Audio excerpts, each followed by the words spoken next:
이야기를 시작하기 앞서 먼저 외가댁 식구들부터 소개해드리겠습니다. 시어머님은 6남매 중에서 다섯째로 태어났습니다. 위로 언니만 넷, 그러니까 이모님이 네 분이고 그 아래 다섯째가 시어머님, 그리고 막내 외숙부님, 그렇게 딸 다섯에 아들 하나, 여섯 남매가 한 지붕 아래에서 복작복작 부대끼며 자랐다고 했어요. 처음 인사하는 자리라 며칠 전부터 신경 쓸 일이 한둘이 아니었는데 그날 제가 마음의 준비를 하고 간 건 어디까지나 시댁 가족들과 인사 나누는 자리라고 생각했어요. 그런데 막상 현관문을 열고 들어선 순간 거실에는 이모님들이 자리를 잡고 앉아 있었습니다. 시어머님 말고도 이모님이 세 분이나 더 와 계셨으니 그 광경에 적잖이 당황하고 말았습니다. 그런데 정작 더 신기한 건 그 다음이었어요. 거실에 나란히 앉은 이모님 세 분과 시어머님을 번갈아 보고 있자니 네 분이 어쩌면 그렇게까지 닮았는지 제 눈을 의심할 지경이었습니다.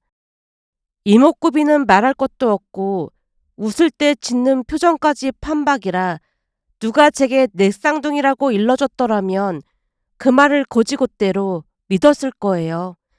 닮은 건 얼굴만이 아니었습니다.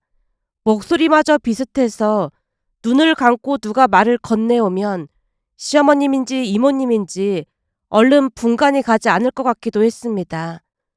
머리 파마한 모습도 똑같았고 즐겨 입는 옷차림마저 어딘가 통하는 데가 있어서 네 분이 한자리에 모여 있으면 정말이지 한 사람을 네 번 거듭 마주한 것 같은 기분이 들었습니다. 사실 이모님은 모두 네 분인데 그날 자리에서 보이지 않던 한 분이 바로 첫째 이모님이었어요.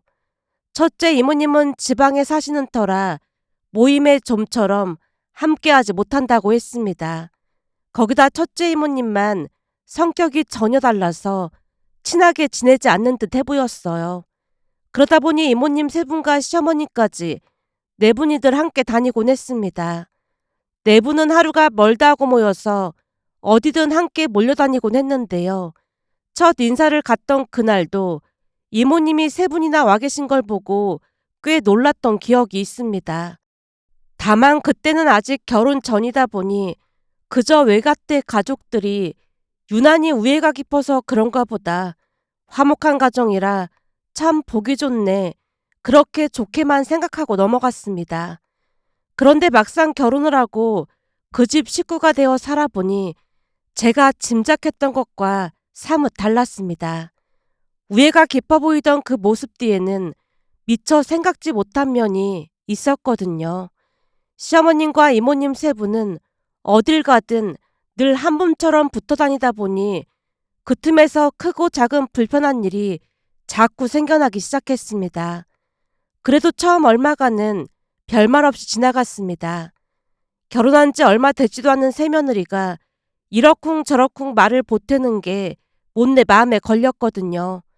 게다가 저는 본래 누구한테 싫은 소리를 잘 못하는 성격이었어요. 불편해도 속으로만 삭힐 뿐 그 말이 좀처럼 입 밖으로 나오지 않다 보니 어지간한 일은 그저 참고 넘기려 애를 썼습니다. 하지만 시간이 지날수록 참는 것만이 능사가 아니라는 것을 깨닫게 되었다고 해야 할까요? 결혼하고 나서 제가 겪은 일은 정말이지 이루 다 헤아리기 어려울 만큼 많았습니다.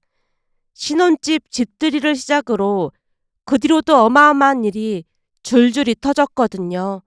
그 많은 일을 일일이 늘어놓는 대신 그 중에서도 제가 가장 크게 충격을 받았던 일 몇 개만 골라 풀어볼까 합니다. 먼저 제가 임신했다는 사실이 알려진 그날부터 시어머님은 출산 문제에 누구보다 적극적이었습니다. 처음에는 그저 손주를 기다리는 마음이 큰가 보다 하고 좋게만 여겼어요. 하지만 그 마음이 대체 어디까지 뻗어나갈 셈인지 그때는 미처 짐작조차 하지 못했습니다. 어느 날 시어머님에게서 전화가 걸려왔어요.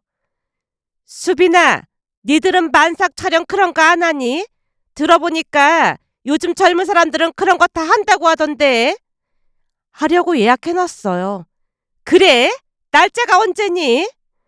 대수롭지 않게 날짜를 알려드렸는데요. 그게 그 모든 소동의 시작이 될 줄은 그때는 꿈에도 몰랐어요. 그 일은 까맣게 잊어버린 채 한동안 시간이 흘러갔습니다. 그런데 만삭 촬영 당일 새벽 다시 시어머님에게서 전화가 걸려왔어요. 예, 오늘 만삭 사진 촬영 가는 날이지? 네, 오늘 맞아요. 그런데 곧바로 돌아온 대답은 전혀 예상치 못한 말이었습니다. 몇 시 예약이니? 오전 10시 예약이에요. 알았어. 그럼 늦지 않겠구나. 그 말을 선뜻 이해하지 못한 채 되물었어요. 어머님, 그게 무슨 말씀이세요? 오늘 만삭 사진 촬영 날이잖아. 그러니 우리도 같이 가야지. 한 10분 뒤면 니들 집에 도착하니까 같이 아침밥 해먹고 출발하자꾸나. 순간 귀를 의심할 수밖에 없었습니다. 곧장 남편을 향해 물었어요. 자기야, 오늘 만삭 사진 찍으러 가잖아. 거기 어머님도 오신다고 하던데 혹시 얘기 들은 거 있어? 엄마가 거길 왜 와? 10분 후면 도착하신다는데? 뭐? 남편이 당황한 채 곧장 시어머님에게 전화를 걸었지만 받지 않았습니다. 그리고 얼마 지나지 않아 초인종이 울렸어요. 문을 열어보니 시어머님은 물론이고 이모님 세 분까지 줄줄이 집 안으로 들어왔습니다. 그 모습에 남편이 어이없다는 듯 쏘아붙였어요. 만삭 사진 촬영에 엄마랑 이모들이 간다는 게 무슨 말이에요? 출산 전 마지막 추억인데 당연히 우리도 같이 찍어야지. 이런 중요한 날에 우리가 빠지면 되겠니? 만삭 사진 촬영에 시어머님과 이모님들까지 따라 나선다는 이야기는 어디서도 들어본 적이 없던 터라 한동안 말문이 막혀 있었어요. 우리끼리 갈 거니까 그만 가보세요. 그래도 우리가 할머니인데 그럼 너무 서운하지. 내부는 그 말만을 되풀이할 뿐이었습니다. 그만 나가세요. 결국 남편이 내분을 밖으로 내보내고 말았는데요. 그 뒤 더욱 기가 막힌 일이 벌어졌습니다. 우리 둘이서만 촬영장으로 갔는데 내분이 우리 차를 미행까지 해서 따라왔거든요. 복잡한 도로를 어떻게 쫓아온 것인지 그 집념에 소름이 돋을 정도였습니다. 우리가 도착하고 채 5분도 지나지 않아 시어머님과 이모님들이 사진관 안으로 들어와 우리 이름을 불렀거든요. 그날은 하는 수 없이 울며 겨자 먹기로 다 함께 사진을 찍을 수밖에 없었어요. 그 바람에 사진관에 돈을 더 지불해야 했지만 그게 문제가 아니었습니다. 우리 부부만의 소중한 시간을 통째로 방해받은 것 같아 너무나 속상했어요. 그날 집에 돌아와 처음으로 남편에게 불같이 화를 냈던 기억이 납니다. 하지만 그날의 일은 시작에 불과했어요. 만삭 촬영을 기점으로 시어머님의 적극성은 점점 도를 넘어 노골적인 간섭으로 번져나갔습니다. 얼굴을 마주할 때마다 출산과 육아에 관한 지침이 쏟아졌거든요. 저양절개는 절대 안 되는 거 알지? 분유는 최소 7개월쯤은 넘어서 먹여야 한다. 명심해. 심지어 산후조리원을 어디로 정할지까지 일일이 참견했어요. 조리원은 예약했니? 우리 손주 보고 싶을 것 같으니까 우리 집 근처로 해야 한다. 그래야 자주 들여다볼 거 아니야. 엄마, 산후조리원은 이미 예약 다 했어요.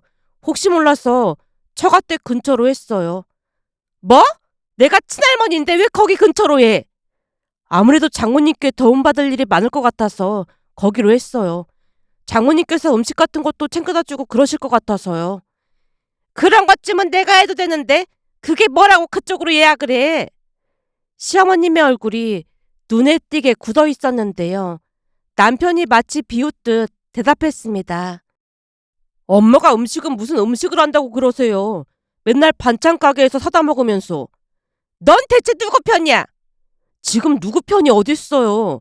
나는 진실만 말한 것뿐이에요. 시어머님이 잔뜩 화가 난 채 집을 나섰습니다. 그렇게 시간이 흘러 출산일이 다가왔습니다. 그날 저는 무려 20시간이 넘도록 진통에 시달렸어요.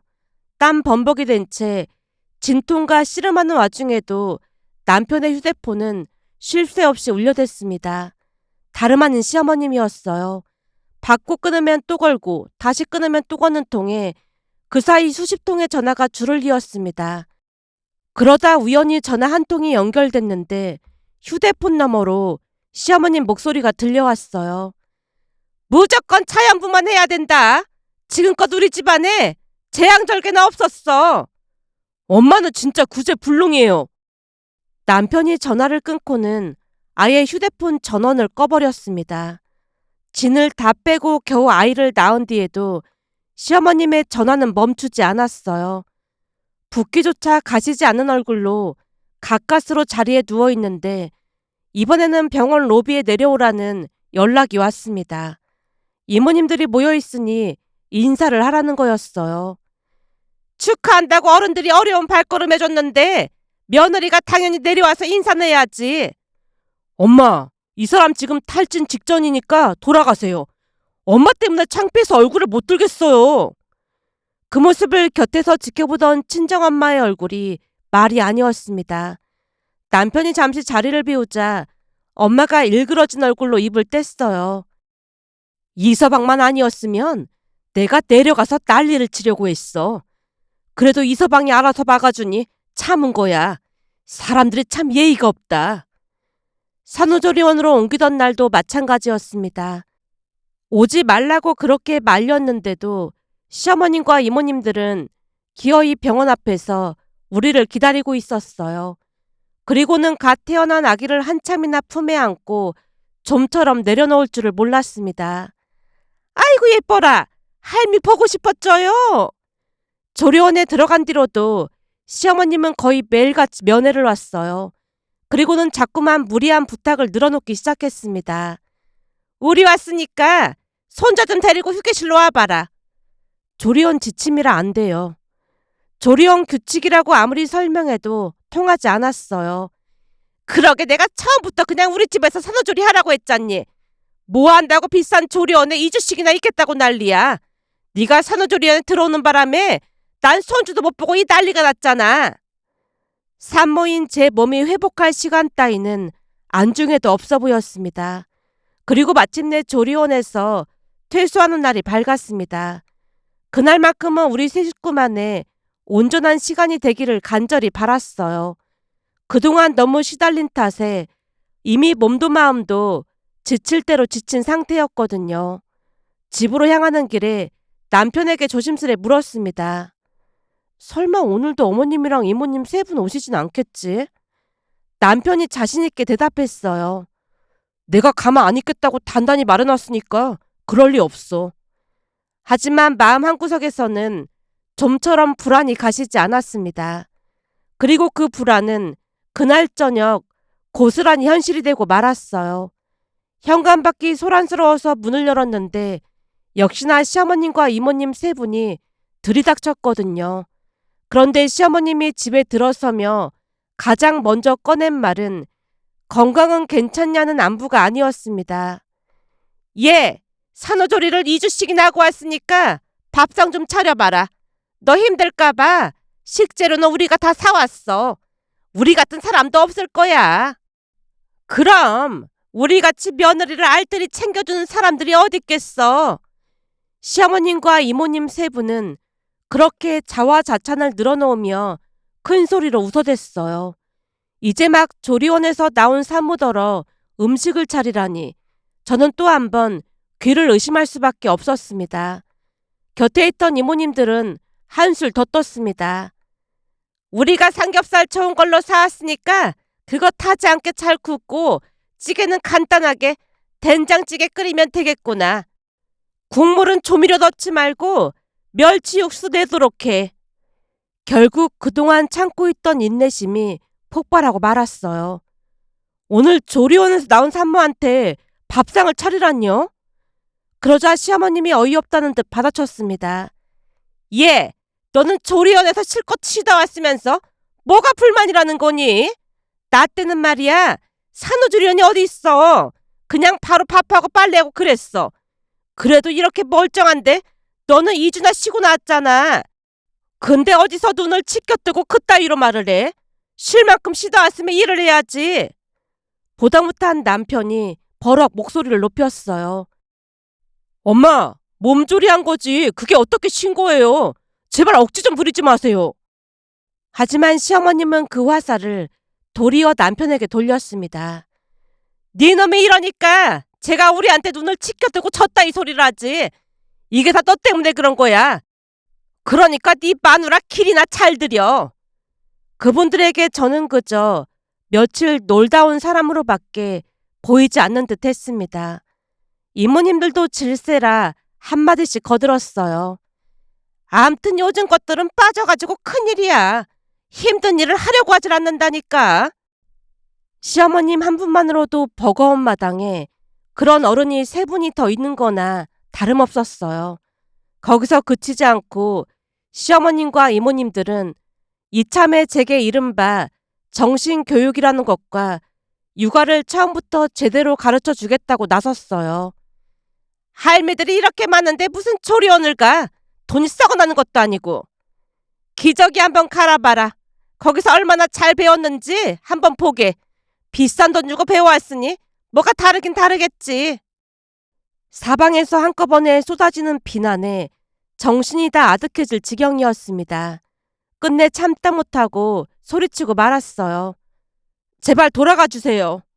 하지만 그 말에도 그분들은 꿈쩍도 하지 않았고 결국 남편마저 더는 참지 못하고 터져버렸어요. 거의 울먹이는 얼굴로 남편이 목청을 높였습니다. 출산 후 회복도 못한 사람한테 다들 진짜 왜 그러세요? 그러고는 한마디를 더 보탰어요. 이따가 장모님 오신다고 했는데 진짜 기가 막혀서 쓰러지신다고요. 제발 그만 가세요. 그런데 바로 그 장모님이란 말이 불씨가 됐어요. 그 말이 떨어지기 무섭게 시어머님과 이모님들이 한꺼번에 폭발했습니다. 어딜 부정타게 친정식구가 와. 돌전에는 친정식구 들이면 못 쓴다. 옆에서 이모님까지 맞장구를 쳤어요. 그렇지. 친할미들이 자주 와서 도와줄 텐데 친정엄마가 여기 어디라고 와. 부정타게. 부정타게요? 그리고 자주 오신다고요? 도무지 믿기지 않아 물었는데요. 그 부정이라는 말과 자주라는 말에 그만 마지막 한 가닥 붙잡고 있던 이성까지 놓아버리고 말았습니다. 머릿속에는 오직 한 가지 생각뿐이었어요. 이분들이 정말 다시는 우리 집에 발도 못 들이게 끝을 내야겠다는 생각뿐이었습니다. 그런 제 속도 모르고 시어머님이 또 한마디를 얹었어요. 배고프니까 얼른 가서 밥 차리라고 했잖니. 바로 그때 남편이 갑자기 비장한 얼굴로 네 분을 노려봤습니다. 사실 남편도 저와 성격이 비슷해서 좀처럼 싫은 소리 한마디 못하던 순한 사람이었어요. 그랬던 남편이 무슨 생각이 들었는지 미간을 잔뜩 찌푸린 채 마치 코뿔소처럼 거친 숨을 몰아쉬었어요. 그리고는 큰 소리로 외쳤습니다. 당장 안 나가면 저도 가만 안 있을 테니까 그런 줄 아세요. 당장 나가세요. 그 모습에 시어머님이 기겁하며 쏘아붙였어요. 이런 팔불출 같은 인간이 어디서 이따위로 행동해? 내가 너를 그렇게 가르쳤어? 하지만 남편의 진짜 한수는 그 다음이었습니다. 남편이 곧장 휴대폰을 들더니 시아버님에게 전화를 걸었거든요. 시아버님은 성격이 불같기로 소문난 분이라 시어머님조차 평소 그 앞에서는 눈치를 보곤 했어요.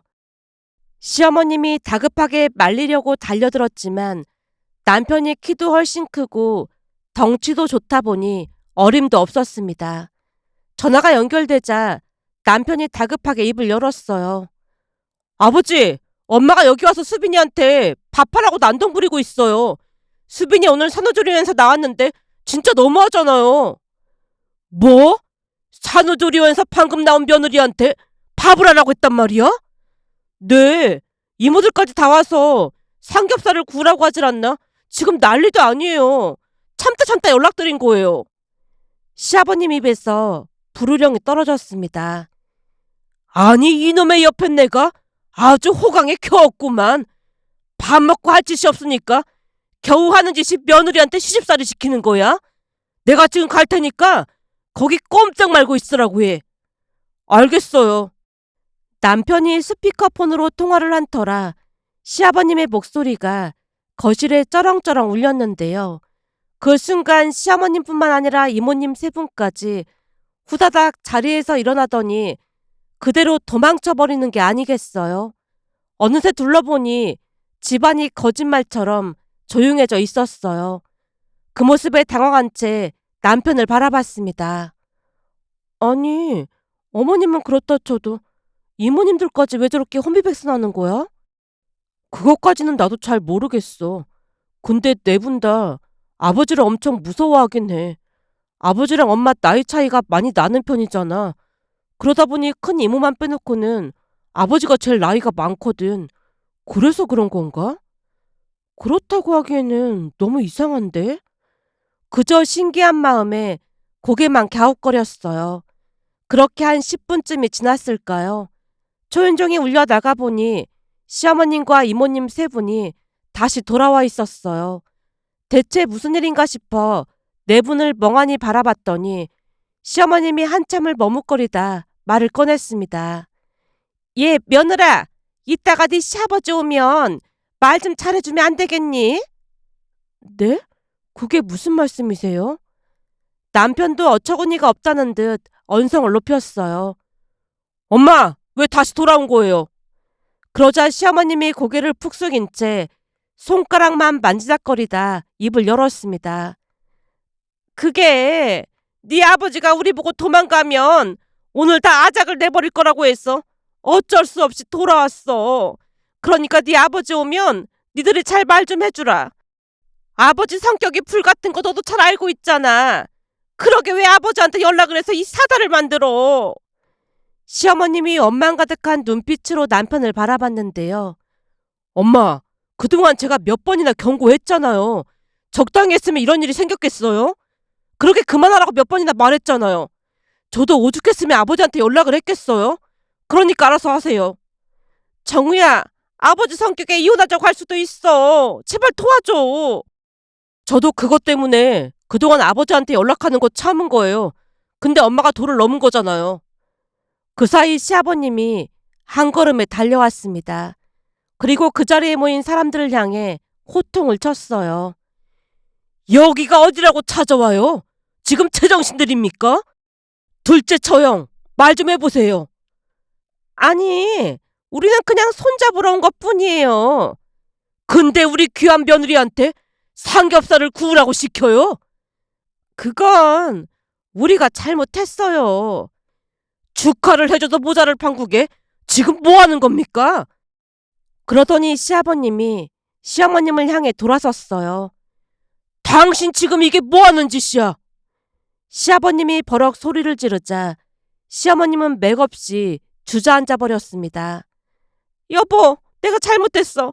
난 그냥 손잡으러 온 거였는데 언니들이 자꾸만 초장에 며느리 길을 잘 들여야 한다고 하길래 그 꼬임에 넘어간 것뿐이야.